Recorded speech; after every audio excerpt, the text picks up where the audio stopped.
समृद्ध किती वाजले? 10 वाजले. हो, पण आपण तर सकाळी 7 वाजताच उठलो. 10 वाजले तरी पण. बर, तुला घडी समजते? हो, हुशार पोरगा आहे. बर, आईची घडी तू घेतला? हो, आई. बर बर. अरे, मी तुला कापून देतो, असं नको खाऊ ऍपल. इथे बसून खा बाळा, चेअरवरती बस.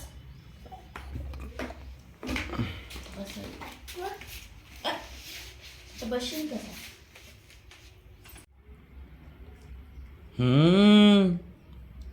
छान छान.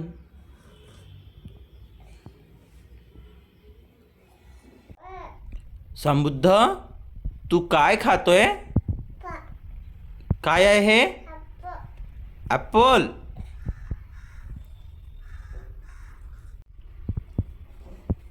ए फॉर ॲपल खाना.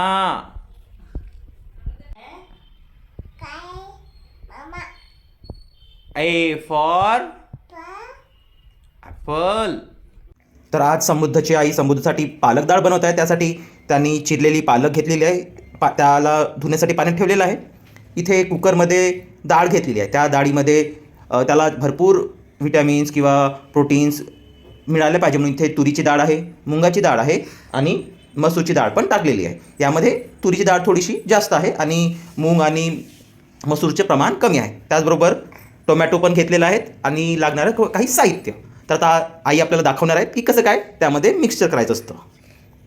तर आईनं थोडीशी आता हळद घेतली आहे आणि हळद त्यामध्ये टाकलेली आहे. आता हळद नंतर आई टोमॅटो त्यामध्ये टाकत आहे आणि मग हे टोमॅटो टाकल्यानंतर जी पालक आपण धुवून घेतलेली आहे ती त्यामध्ये टाकत आहे. समुद्राला थोडीशी सर्दी झाली आहे, पण आता थंड वातावरण असल्यामुळे ती सर्दी खोकला होत असतं.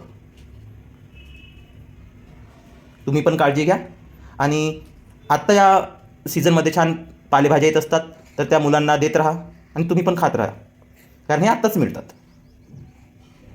तर अशा पद्धतीने पूर्ण साहित्य टाकल्यानंतर आता आपण कुकरचं झाकण लावतोय आणि समुद्राच्या आता गॅस सुरू केलेला आहे आणि त्याच्यावरती ते शिजायला ठेवलेलं आहे. तर तुम्ही पाहू शकता छान प्रकारे डाळ शिजलेली आहे आणि पालक, टोमॅटो ह्या सर्व गोष्टी व्यवस्थित शिजलेल्या आहेत. तर तसं याला फेटून घ्यायचं. तसं तर आम्ही सुरुवातीलाच यामध्ये हिरवी मिरची टाकत असतो, बट सॅम आता लहान असल्यामुळे आपण इथे मिरची टाकत नाही. तुम्ही टाकू शकता आणि मिरची न टाकता तुम्ही तुमच्या लहान बाळाला पण देऊ शकता, किंवा आता तसं तर आम्ही समुद्राला सॅमला आपल्या तिखट वरणच देत असतो. तर ते आता याला फोडणी द्यायचं आहे. तर आई दाखवते बघा कसं करायचं आहे. थोडं इथून तेल घ्यायचं आपल्याकडे आणि आपल्या भांड्यात टाकायचं आहे. तर मग त्यामध्ये थोडंसं तेल गरम झाल्यानंतर जिरं, राई हे टाकून घ्यायचं. जशी तुम्ही नॉर्मल फोडणी देता तसं द्यायचं आहे.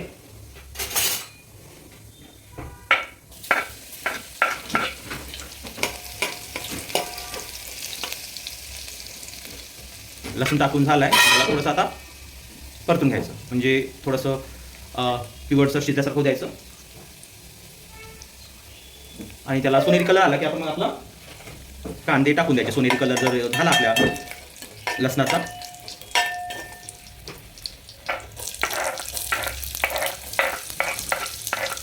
आणि मग त्याला एकदा फिरवून घ्यायचं. आम्ही इकडे तुम्हाला रेसिपी सांगत असताना सॅमने हे नको ते कारभार करून ठेवलेला आहे. फ्रीज खाली जे आपण उपयोगात नसलेले प्लास्टिक ठेवतो ते तो काढत आहे. म्हणून आपल्याकडे आपल्याला दोघांकडे पण लक्ष द्यावं लागतं, कामाकडे आणि सॅमकडे. कांदे पण शिजून झालेले आहेत. तर आपल्या चवीनुसार आपण मीठ टाकतो याच्यामध्ये. आता आपण याला थोडंसं फिरवून घ्यायचं आणि मग थोडीशी पुन्हा हळद टाकून घ्यायची. हळद आणि तुम्हाला हो थोडंसं तिखट, कारण आपण इथे मिरची वापरत नाही आहे.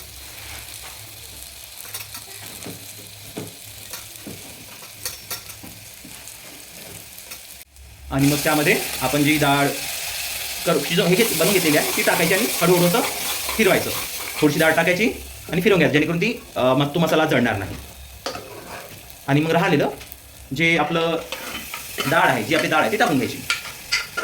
हे असं शेवट एकदा फिरवून घेतल्यानंतर उकडी आल्यानंतर थांबवायचं.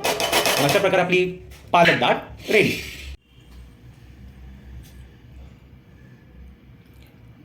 वरण भात पोळी छान छान छान.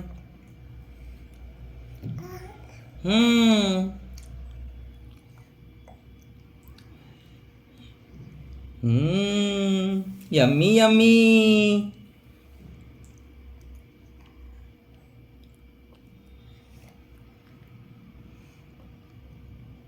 अरे वा, छान छान. गुड समृद्ध.